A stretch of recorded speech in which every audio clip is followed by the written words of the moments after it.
Hello বন্ধুরা, আপনারা সবাই কেমন আছেন? আশা করি আপনারা সবাই খুবই ভালো আছেন। যে আপনারা আমার এই ভিডিওটা দেখার পরে আপনারা অবশ্যই কমেন্ট করে যাবেন দিয়াছে তার মনেতে এখন নাকি অন্য কেউ আছে।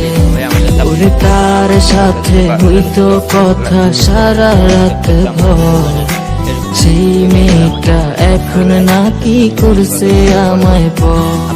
ওই মেয়ে আমার সরল মনে ধোকা দিয়াছে, তার মনেতে এখন নাকি অন্য কেউ আছে।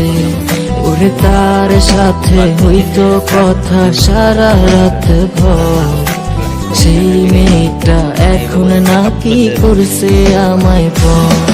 ওরে সুখের স্বপ্ন দেখবি রে তুই আমায় লইলি না, তোর স্বপ্নে গেলাম আমি তোরে পাইলাম না। ওরে সুখের স্বপ্ন দেখবি রে তুই আমায় লইলি না, তোর স্বপ্নে গেলাম আমি তোরে পাইলাম না।